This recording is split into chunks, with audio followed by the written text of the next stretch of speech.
to another episode of the Stillbones Amputee Pod. Today we're going to be talking about accessible driving and everything that comes with that. And I'm joined with Kieran from Access Driving. Kieran, do you want to just introduce yourself a little bit? Hello Vicky, how are you? I'm good, thank you, lovely. We're really excited to have a chat to you about accessible driving, driving with disabilities, driving with adaptions, and the process behind that. Yeah, fantastic. So can you tell us about your background and how you got involved in the accessible driving? Yeah, so driving instructor for coming up to 9 years now. Been doing the disability side for around sort of 5, 6. Before that, I was working in the leisure sector, working with people with disabilities to access sports facilities, swimming pools. Wow. Got all involved in that through hockey coaching. So that's my background. My goodness. So thinking about accessible driving, what's the process for someone with a limb difference to get back to driving? So to go through the assessments, to be approved and start learning, find out if they need adaptions, getting a driving license, all of that stuff. What's like the first steps? So 2 routes, essentially. Route number 1, you're already a license holder. You've got a license, you know how to drive. For whatever reason, you've had an amputation. The first thing you must do is make sure the DVLA are aware of your disability. Okay. When you passed your test, you signed to say that your health was what your health was, and the DVLA were aware of your health, and that if your health changed, you needed to let the DVLA know that your health has changed. Yeah, okay.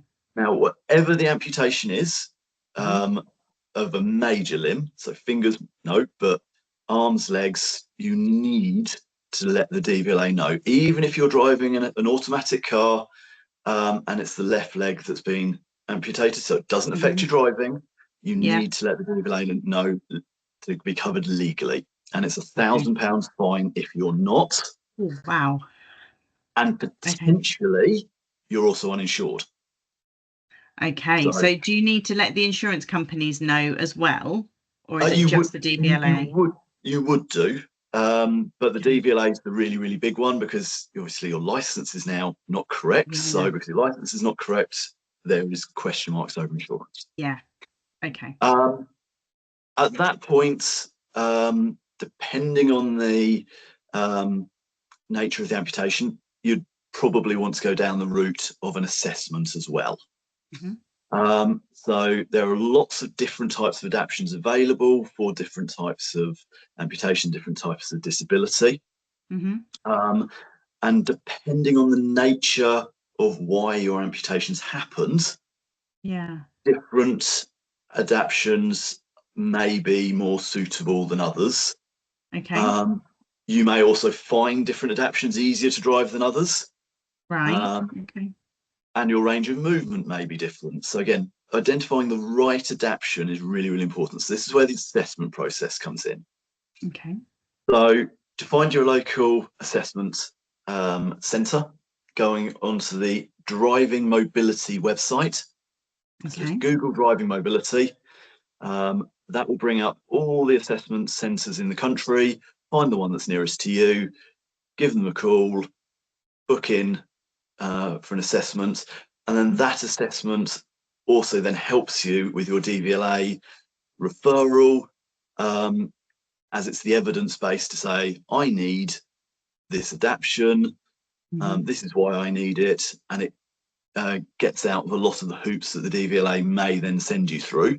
They will probably send you through it for an assessment anyway, but if you're on top of it, it'll get you back to driving a lot quicker. Okay. Excellent. So what are the things you spoke briefly about, some of the adaptions and things? What are some of the things that someone that's getting back into driving after an amputation or with a limb difference needs to think about when they're choosing a car? So for the car thing, so first thing, once you know your adaption, and there are different types of hand controls, different types of pedal configurations, some of them very mechanically based, some of them very electronic. Okay. So speaking to, once you've identified what control, or it has been identified what control you need, make sure the car that you are choosing is able to be adapted. Now, the car dealerships are great. They've got lots of information, but they don't know about the adaptions themselves. So making sure you speak to the adaptation company that dealership uses, or if you've already got a vehicle that you're going to get adapted, again, speaking to an adaptions company that will be able to tell you, yes, this car can be adapted and this is what it's going to cost. Again, your local driving mobility assessment centre would be able to give you a list of adapters that are approved and they're aware of, and you'd be able to identify who your local one is, and they would be then able to support you and going, yes, this works, this doesn't work, we can support you with this. And a lot of those adaptions can be done at home on your driveway. Okay. Wow. If you're getting a new car, again, depending on your amputation, the biggest thing is to sit in the seat, and it's the actual seat you're going to buy, or the car you're going to buy would be my biggest tip. Yeah. Make sure the car fits you, make sure you're comfortable. But if you're just looking at a general car and it's, oh no, we're going to have this seat, but it's not the one you're sitting in, things like the stitching on your leg could be in the wrong place. Yeah, that didn't even occur to me. I wouldn't even have thought of the, the little things like that. Yeah, and again, it's just where that pressure is going to be on your leg, and it can be alleviated with cushions and things. But if you can get the right seat, fantastic. Yeah. Other things is how much support has the seat actually got.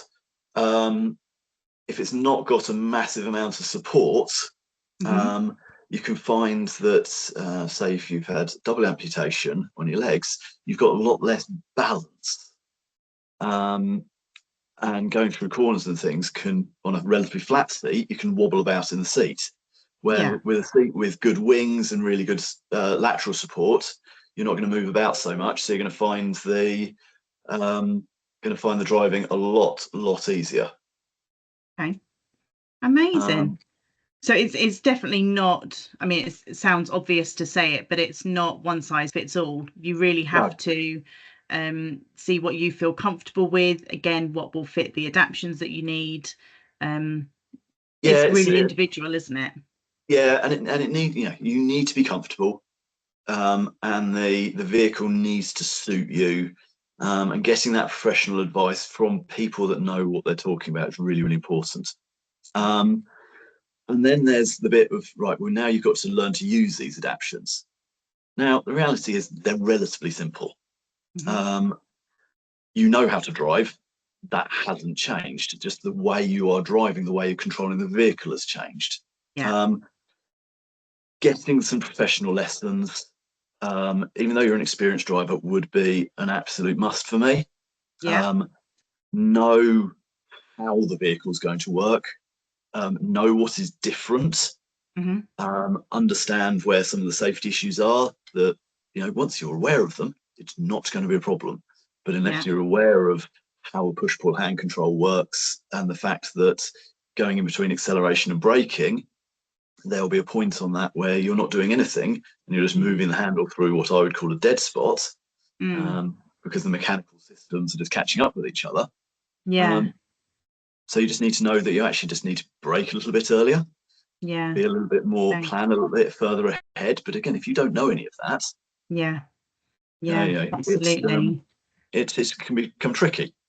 Definitely. So yeah, that would be, the big advice. And if you're looking to find a driving instructor, my advice would be to go on to the Disability Driving Instructors website. So just search Disability Driving Instructors, and the Disability Driving Instructors Association will come up, and you'll be able to find your local instructor there.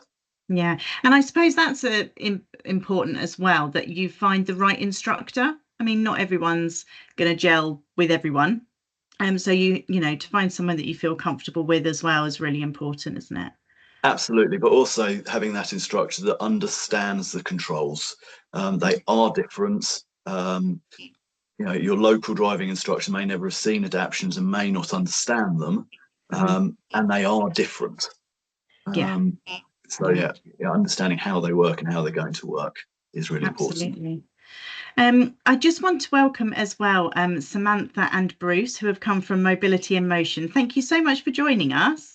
No problem. Good to be here. It's lovely to have you with us. We were just going through a few of the questions just around the accessible driving. Did you both want to just introduce yourselves a little bit before we carry on? Samantha, Sure. do you want to start? Go on, Sam. I can do. Hi, my name is Samantha.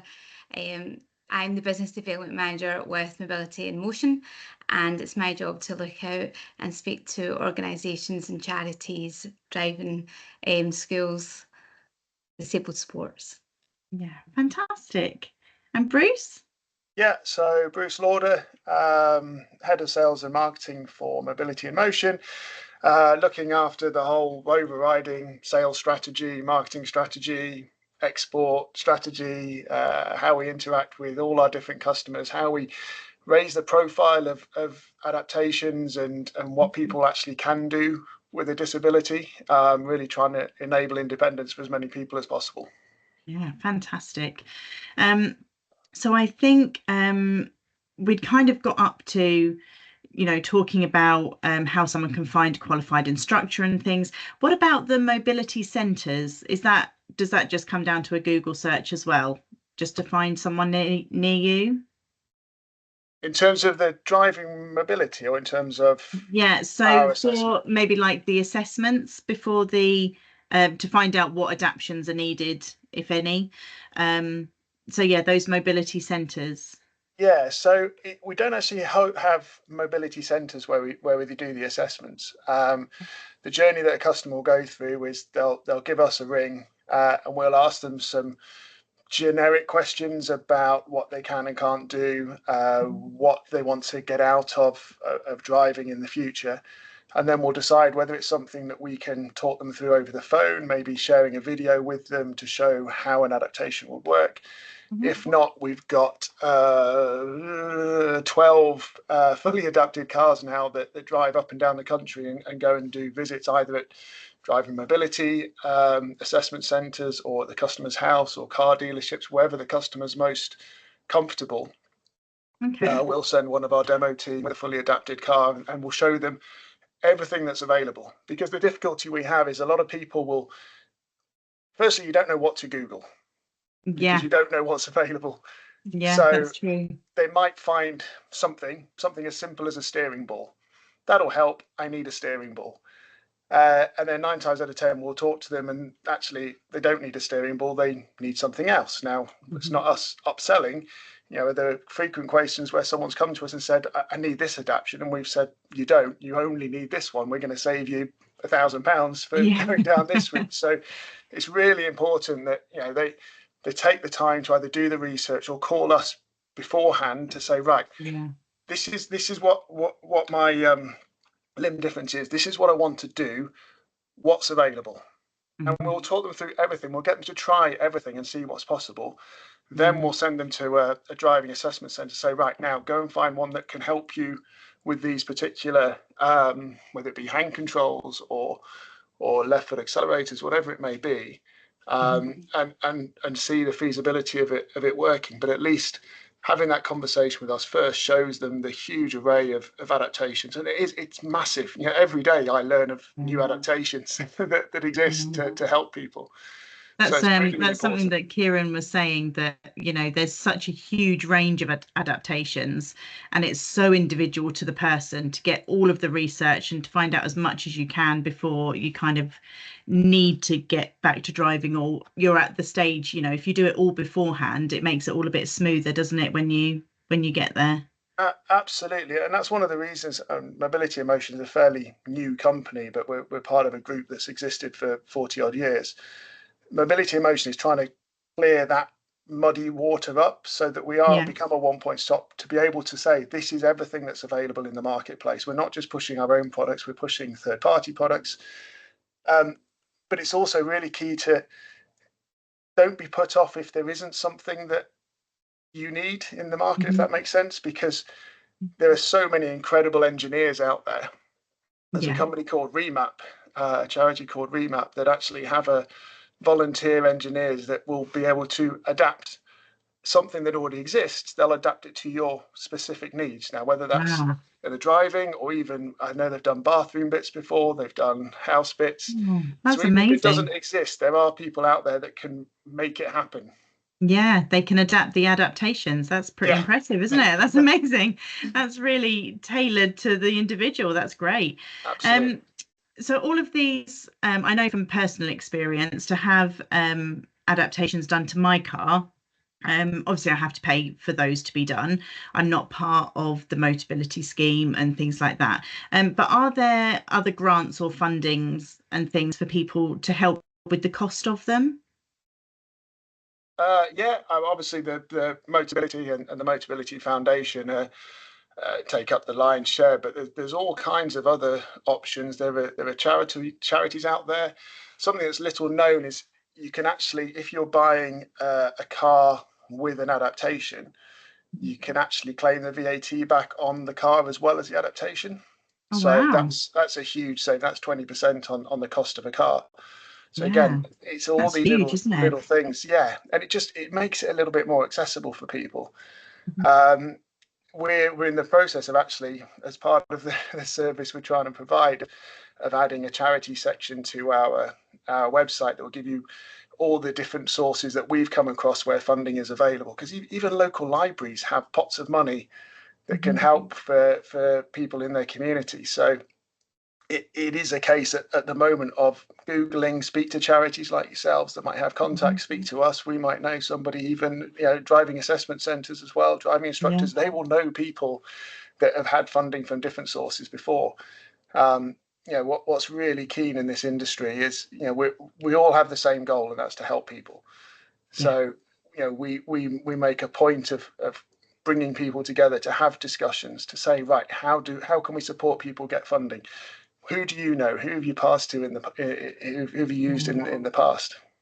Yeah, and it's all, like you say, it's all about making people a bit more independent and making them feel that. I know sometimes people can feel, if for whatever reason, a bit of a burden, or I hate to ask again, but I need a lift to this appointment, or anything that we can do to help people stop feeling like that and gain a bit more independence. It's huge for people, isn't it? It's really good. Absolutely. I mean, one of the reasons I came into this industry was I spoke to a friend of mine who's an OT. I saw a chair topper. So a chair topper is a roof box that drops a wheelchair next to the driver's seat or the passenger seat for someone to transfer into. And I saw one and I was just blown away by this innovation. So I spoke to an OT friend of mine, and she could tell me everything about the house. She could get me in and out of the house. When it came to the car, she could tell me nothing. Okay. And that's when I knew I had to get involved and spread the awareness of what is possible, because nothing pains me more. My grandma had MS, and she was waiting at home for granddad to come and pick her up, or for me to come and take her out, or for a carer to come. She was stood staring at a wall or staring at daytime TV all day, and it just broke my heart. So being able to give people the options of getting out and about again is something that I think everybody in this industry is so passionate about. Yeah, absolutely. This one, I wonder, and you've probably all got experience of it, but I wonder, as the driving instructor, Kieran, if you got a bit more experience of this, I don't know. But my next question was going to be, what are the misconceptions that people have about accessible driving, or the fears that people have before they start, and how do you help overcome with them? Well, I think the first misconception is people with disabilities can't drive. People with disabilities can absolutely drive, and it's, whatever the disability, it's certainly worth looking into and understanding the process. I think that's the first one. I think another thing that's people are very unaware of is that the learning process can be accelerated if you're a young learner, so 16-year-olds who have a high rate PIP can start learning at 16, but they have to have their license. So that is one thing, again, people aren't aware of. Again, that you can only get a vehicle adapted through the Motability scheme. No, Motability is one of the options, but it needs to be understood and weighed up, because there are pros and cons of the Motability scheme. It's a fantastic scheme, but if you've already got a car, you can get that adapted, and again, the right adaptions. I was just going to say, how have you found people that come to you maybe after their amputation, and they're coming, just to have a refresher and things before they get driving again? Are people very nervous? Are they excited? Are they? Yeah. So I think there's a fear there of, are they going to be able to do it? There's a fear of the assessment process. That am I going to lose my license because I'm going to be reassessed? And it's the whole assessment process is all about giving you back your independence. It's not about taking away a license. It's about putting you in contact with the right people, the right adaptation company, the right driving instructor, making sure you've got the right adaptation that's for your disability, to get you back into it. And then it's about independence and about us as driving instructors, showing you the best ways to park your vehicle, showing you how to refuel it if you're in a wheelchair, making sure you're aware of things like the FuelServe app, so you don't have to get out of the car to fuel the car, and that sort of thing. And that's where the right support is there, and that's where the driving assessments are there for you, and that's where companies like Mobility in Motion are there to make sure everything's being done properly and that you're aware of what you need. Yeah, that's it. It's all about making life as easy as possible, isn't it, really? And building up the confidence so you can do that. Absolutely. And then again, that final one is the DVSA and DVLA must know about your disability. If you don't tell them, you are not driving legally. And that's the one that just gets overlooked so easily. Yeah, I know. I was going to say, I think one of the things on the back of that is one of the concerns we have is that their insurance premium is going to go up if they're driving with adaptations. Not necessarily true. Yeah. And I think that might be correct me if I'm wrong, Kieran, that might be one of the reasons why they don't want to tell the DVLA, just in case. Yeah. So my experience, nowadays, if you get your car adapted, it virtually doesn't cost anything because it's not allowed to, unless it's a very, very high value adaptation, which is in massively increasing the cost of your vehicle. Yeah. You're not allowed. They're not allowed to charge more. You're a safe driver. You've got a driving license. You're driving with an approved adaptation. I think it's also the terminology is really important here. Is when you talk to your insurance companies, use the word adaptation, not modification. As soon as you use modification, there are going to be 1,000,001 different questions, and your premium will go up. It's not a big exhaust. It's not shiny wheel. It's not a big go faster wing. It's something you need to be able to drive safely. It is it is an adaptation, not a modification. That's purposely why we don't put go faster stripes on the boxes. Very sensible. You can add those on after, paint them on yourself, it's fine. So what advice would you all give to someone who's lost their confidence in driving after an amputation or an injury or something that's happened? From my side, it's just speak to somebody, speak to yourselves at Steel Bones, speak to a driving assessor, speak to our sales team, our FPDs, just speak to somebody, because someone will know someone that's gone through a similar process, or someone will know someone that can help get your confidence back. It is scary. I mean, I'm very fortunate that it's not happened to me, but I can imagine the fear of stepping into a car when you've lost a limb, knowing that it's not going to feel right, no, perhaps you have a different driving style. It is horrible in a time where you're probably not in a great position anyway. But actually having that option of being able to be self-sufficient again, or being able to drive again, thinking that probably when the accident happened or whatever happened, you probably thought, that's it, I'm never going to drive again, I'm going to be homebound. I think just having that will inspire confidence, and then it's just talk to somebody. Yeah. Get all of the advice.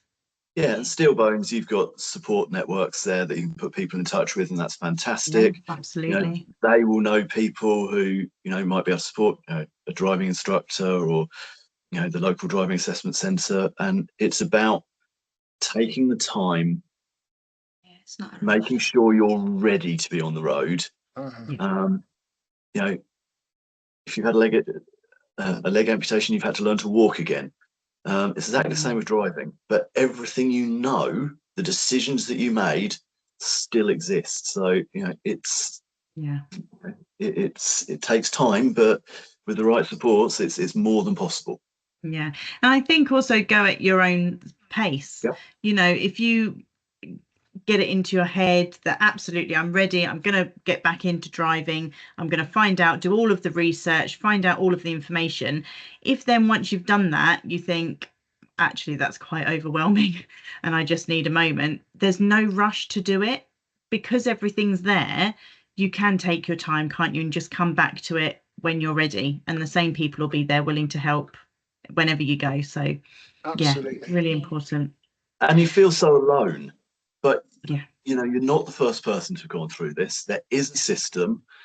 It's a well-proven, well-established system. Although it's brand new to you, incredibly scary, there are people at SteelBones alone that can talk you through it, but it's a well-proven system that is there and works. Yeah, absolutely. I think on the back of that there is, again, another misconception in the industry, is that everybody's there to take advantage of you because you've got a disability. It's not the case. They're almost a little bit guarded because you are offering help or support, or it almost feels too good to be true. Kieran, I'm seeing you nodding as well. I think you've had the same experience. It almost feels too good to be true because I'm so used to being taken advantage of, that when we come, and this industry really does want to help people. Yeah, we do this because we really enjoy what we're doing. We enjoy giving that independence back. We enjoy supporting people. I do this side of the work because it's so varied. I'm not doing the same thing over and over and over again with 17-year-olds. I teach 17-year-olds, and I teach them to pass driving tests, but I also work with people with all ranges of background, all ranges of need, all ranges of disability, and that's what excites me. Yeah, it's amazing. I think you definitely have to be in this kind of area, working with potentially vulnerable people, a certain kind of person, don't you, that you have got that caring side, that actually you just want the best for everybody. And we tend to kind of find ourselves into the roles that suit us best. It's really important. So how is the accessible driving industry evolving? Are there new technologies all the times? Are there trends we should know about? Is there new things coming up?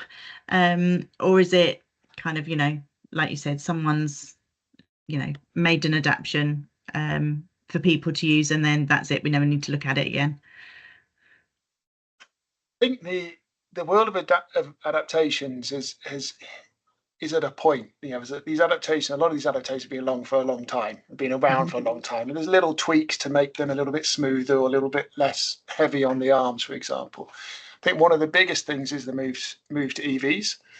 So again, there's a misconception in the marketplace that you can't have adaptations with EVs. You can absolutely have adaptations with EVs. Whatever fits in a petrol car, diesel car will fit in on an EV as well. We just have to be a little bit more careful with where holes are drilled.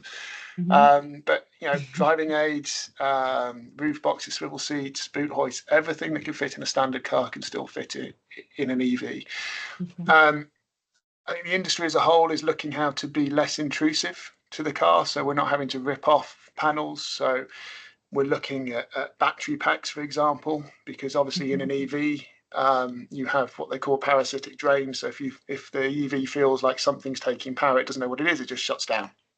Right. Okay. Potentially with an adaptation plugged into your EV, it might sense that. So there's a move towards more battery powered, so it's completely independent of the car itself. Voice control, starting to see more and more of that as an option. I think the secondary control side is going to become so much more accessible. If you've got both hands on your steering, one hand on steering, one hand on your accelerator, you can't tune the radio, when you've got that annoying DJ that you don't like. But car change the radio station will now be possible instead of having to take hands off the wheel. Changing the temperature of the car is going to become easier. I think those, the assistive technology that's just being put into cars is going to make driving with a disability so much easier. I think that's a huge change. Yeah, amazing. I'd agree. We won't be alone in doing this. I'm sure everyone else is as well. But we're constantly getting feedback from our customers. Okay, well, that works for you, but what would make it better? Yeah. How can this be improved? What do you need? And we'll get engineers in, we'll get universities in as well, and we'll just have a focus group and say, okay, well, this is all the adaptations that are available. What's missing and why? And if it's something that needs to happen, we'll make it happen. I think we just keep saying we just want to enable as many people as possible. So if there's something that is stopping somebody from being able to get out and about, even as a passenger, not necessarily just driving, even as a passenger, okay, what is it? And let's find a solution for it. Yeah. As an industry. I think the fly-by-wire side of EVs is really exciting. So although you're in a standard car pressing pedals and brakes, that's not actually physically connected to things as much anymore. So, as these things become more apparent in vehicles, you're not going to necessarily need to have something connected directly to the pedal to work your brakes and your accelerator, which is going to make all of the sort of skeletal stuff that is currently connected to the cars and the brakes and accelerator, that's going to go, and that will, I think, make cars much cleaner, much neater. You're not going to have bars in the way, so you're going to be able to have it's more space as well. So if you have limb issues or problems with flexibility or so on, you are going to naturally have more space around you. So again, more options are available to you. Yeah, absolutely. That's great. I was going to say, we've also recently developed a new scooter seat. From the feedback from that as well, for individuals that want to keep the smaller cars, but want to take their scooters with them so they can get out and about when they reach their destination. Yeah, that's going to help. So amazing. So it's all good things. It's all moving in the right direction, isn't it? You're going to get cleaner and sharper for everyone. Yeah, that's amazing. So I think we've mainly covered this question, but just to go over it again, in case people didn't quite pick it up before, what are some of the most important legal or safety considerations when driving with adaptations?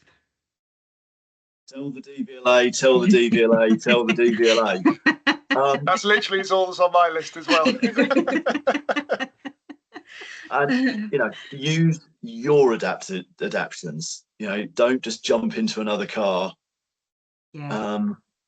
with adaptions and think you're going to be able to drive it. An over-ring is incredibly different from a pull accelerator, and they do different things. So if you don't understand what they do, you will get in trouble on them. Yeah, absolutely. So I think that's a big safety thing. Make sure insurance companies are aware. If you're in the Motability scheme, you've already essentially got that. But if it's private, make sure insurance companies are aware of your disability and your adaptions. We've already said they can't charge you anymore on that. Yeah. And I think those would be my main legally ones. The thing that I thought of when you said about don't go into someone else's car, even though it may be adapted, it will have different to what you're used to and things like that. I remember a while ago I had to have some work done on my car, and the garage very kindly offered me a courtesy car. And I said, oh, that's amazing that you've got an adapted car. They said, well, yes, it's an automatic. I was like, right. All adapted. That's great. Has it got the left foot accelerator? Oh, no. It hasn't been adapted, but it is an automatic. I was like, that's not really that helpful to me then, really, because I can't drive just an automatic. It has to have the adaptation done. But yeah, and then I spent a bit of time kind of with the local garages, seeing if anyone did have a courtesy car that was adapted. There's absolutely none. There was none. And I thought, that's huge. That really needs to be addressed, because if people are getting out and driving and becoming more independent, things will need to be done at some point. And then, of course, you go back to being stranded or needing to ask for lifts, or not being able to get your children from school because your car's still in the garage or whatever. So yes, maybe that's something for another discon. But yeah, I was amazed. It's on my list. It's already there. We'll have a chat. But yeah, that it was. I don't know really why it surprised me so much, but I did think, gosh, there's absolutely nothing. If someone came in that had got an adapted car, there's nothing to kind of keep them going until theirs is back. So yeah. Anyway, that's my little pedestal moment. Soapbox moment. We've just got one last question for you all, and it's something we like to do at the end of our podcast, just to kind of get a little insight a bit more maybe on who we're speaking with. So what is one thing on your bucket list? Can be anything at all, can be to do with work or personally, anything at all. What's on your bucket list? Kieran, go for it. Personal point of view, cage dive with great white sharks. Wow. Oh my goodness. From a professional point of view, just more instructors out there offering the same sort of thing that I do. So yeah, it's been inspiring for me. But yeah, playing with the great white sharks would be my thing. Samantha, what about you? Nice. Mine would be skydiving from a personal point of view, and completing my bike license. And from a work's point of view, I just want to continue to get the knowledge out there of car adaptations. So many people could just benefit, and we're doing it slowly but surely, but it just has to keep going and keep growing and have more and more folk talk about it, and to help just eradicate any of the fears that we've discussed during this. Everybody is an individual, but we look at that in a step by step and make sure everybody's okay and get to their end goal, and maybe their bucket list is to be driving again. So fantastic. Yeah. We might be able to help you with the skydive. We've got a fundraising skydive coming up, I think in September. If you'd like to, we'll talk about that. Let us know. We'll have a chat. Bruce, what about you? What's on your bucket list? Well, unfortunately, I'm going to pretty much copy verbatim Sam's. It's skydive and help educate as many people as possible as to what is actually possible. Yeah, amazing. It's all right, we can sign you both up. You can both do the skydive. It's brilliant. I heard that they're doing it. Yeah, me too. And Kieran's sponsoring us for it, I heard as well. So. Yeah, you're not getting me jump out of a perfectly good plane. We can stand at the bottom and cheer you on. Yeah, underwater with the sharks. Yeah, sounds like much more fun to me. Oh, that's brilliant. Thank you so much to all of you for joining me and having a chat. Hopefully all of this information will be helpful to our community. I'm sure it will be. We've had lots of requests for this kind of information to be put out there. So it's really important. Thank you so much. Thank you, Vicky. Really appreciate it. Thank you.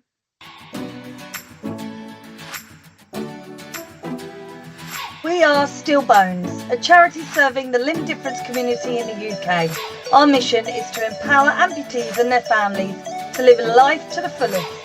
It is completely free to join us, and you can register at stillbone.co.uk at the big blue button register at the bottom, and you can also ring us on 03333 606 930.